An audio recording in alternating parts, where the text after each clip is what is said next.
Hi guys, I hope everyone's having a really good weekend.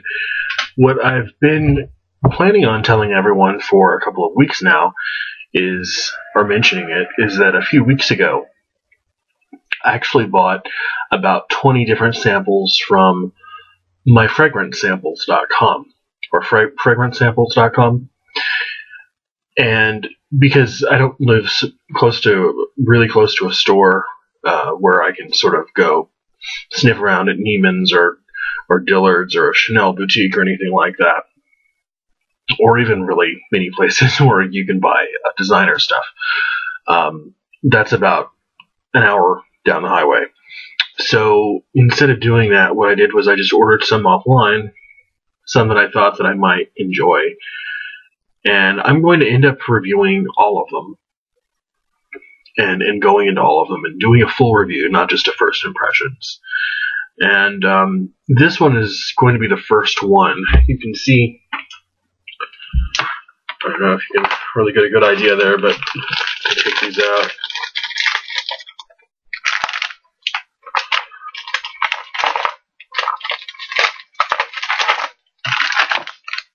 And sort of see how many I have in there.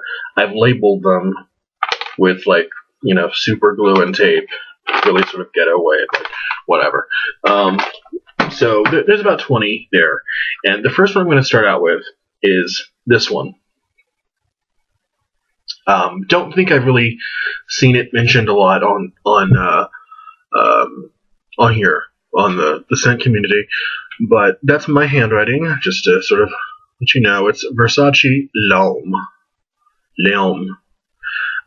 Not to be confused with Versace Pour Homme. This is not Versace Pour Homme. The juice looks very different. The bottle looks very different. They were made in very different years, and they smell incredibly different. So this is Versace L'Homme. I haven't smelled every Versace release that's been put out for men, but I've smelled a lot of them, especially the more recent ones, and some of them are just really too sweet for my tastes. And I'm thinking particularly of fragrances like Eros and Blue Jeans and the Dreamer. I know there are a lot of the Dreamer and the Eros fans out there, but it's really too sweet, and that's just the main adjective for me. It's too sweet. I can't do sweet. It just doesn't do anything for me. Those being the prime examples. And if you're familiar with any of the fragrances from the men's scents of the 80s, this has that kind of appeal to it, because this actually came out in 1986. I think many younger people, guys my age and maybe a little bit younger, may identify this as an old man smell. It's not old man smell in the Jeffrey Bean gray flannel sense. That's really bad to me. But for those of you who like scents like Azzaro Pour Homme or Tuscany, I think you might like something like this. It has that sort of strong, bold, in-your-face, 80s sort of characteristic quality. And it's kind of old school. I mean, it doesn't smell dated, I don't think. I think it smells beautiful, but I can certainly see someone saying that about it. So, without any further blabbering on my part, I'll just hold this up and I'll read the notes out. So, there you go. So on the top, according to Fragrantica, you have lemon, petit grain, basil, and pimento. And in the middle, you have cinnamon, cedar, patchouli, sandalwood, and rose. And in the base, there's oak moss, labdanum, tonka bean, and vanilla. And it was released in 1986. I couldn't find the nose behind it. I did try. Couldn't find anything. This seems to be another fragrance that's undergone at least one reformulation. I can't really say anything about what reformulation has done to it. I'm just imagining that I have the most recent one because my sample that I ordered a month ago. Okay, so I'm assuming that it's not from a 29-year-old bottle when it first came out. In the beginning, I'm not going to spray it or apply it. I just took a shower and have some really wonderfully scented body soap on, so I'm not going to put it on. But in the beginning, I think is the fragrance's weakest point. And there's a really hard, uncompromising blast of cinnamon and green notes and maybe something citrus based that is really quite strong, and it's borderline abrasive. It's not uncommon to find citrus on the top of a fragrance, but there's something else in there. Maybe it's basil, maybe it's something else, I don't know. Someone has said that it has a urinal cake scent to it, and for a very, very, very short time, if you apply too heavily, I can definitely see where they're coming from. It's not a bad characterization, actually. And you'll know it when you smell it. Everyone's, well, all guys at least recognize that smell, right? It's not nice. Although this doesn't last long. It lasts maybe a minute or two or five, depending on your personal chemistry, and then it starts to mature, at least on my skin, and it blossoms into something that's really quite nice. It's this really handsome, masculine, cedarwood, sandalwood, patchouli, vanilla, cinnamon combination with just maybe the faintest touch of lipstick. Not Dior Homme Intense lipstick, but something much more subtle than that, with kind of a soft soapiness. There's a definite soapiness about it, and a very subtle powderiness too. And as it dries down, it never loses that sort of oriental, like sandalwood leather accord, which is just so well constructed and masculine and elegant, and just really, really beautiful.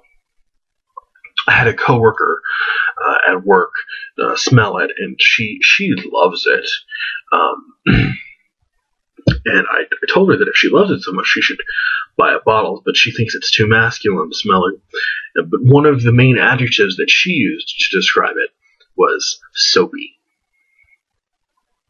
And sometimes soapy scents can smell fresh or green.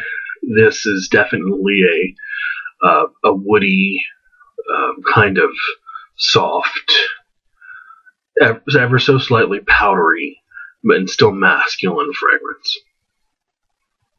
So, obviously, since I ordered the sample, I've only ever tested it from a sample. What I usually do is I just, there's a dipstick in there, and I'll just apply it to the to my pulse point, and I'll just sniff it throughout the day. This has, as far as projection goes, I don't really know because I just dab it, but longevity is, for just 2 or 3 dabs, I'm not even talking about a spray, just dabs, it's 5 or 6 hours. So I imagine if you actually bought a bottle and sprayed it, that longevity would not be an issue. Sillage I can't really speak to.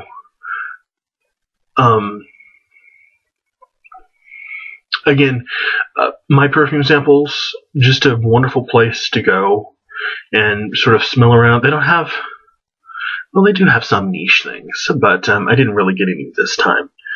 Maybe I will in the future.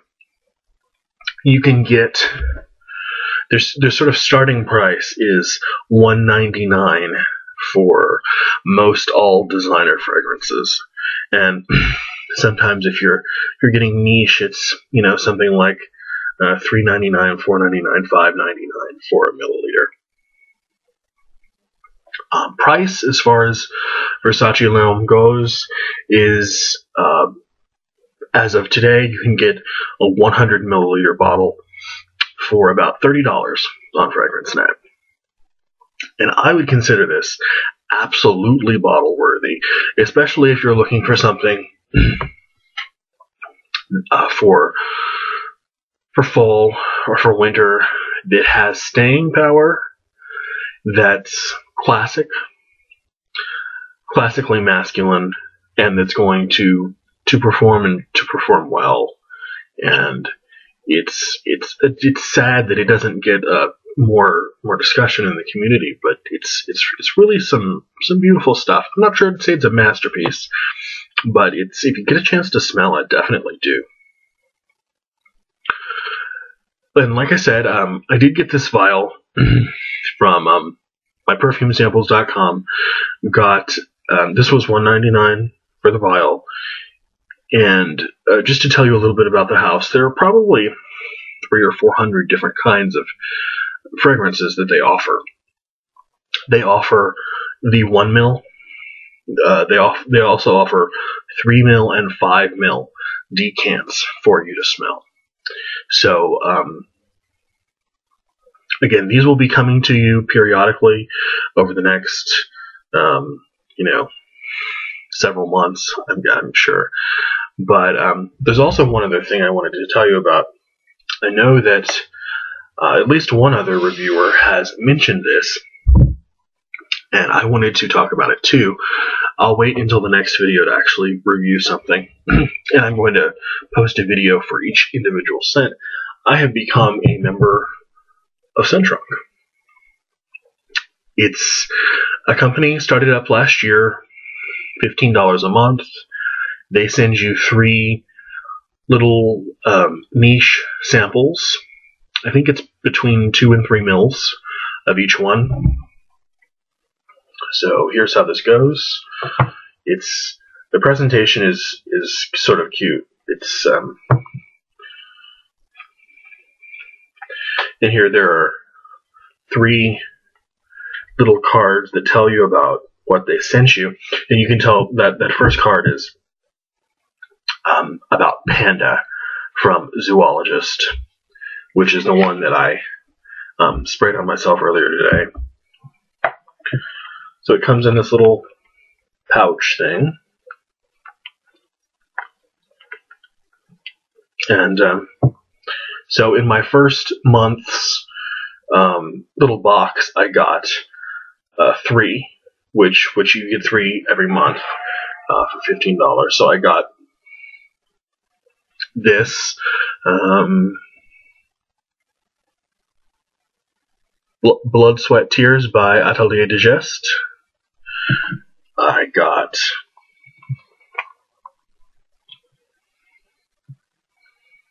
as I just said, there you go. That's Panda by Zoologist, Eau de Parfum.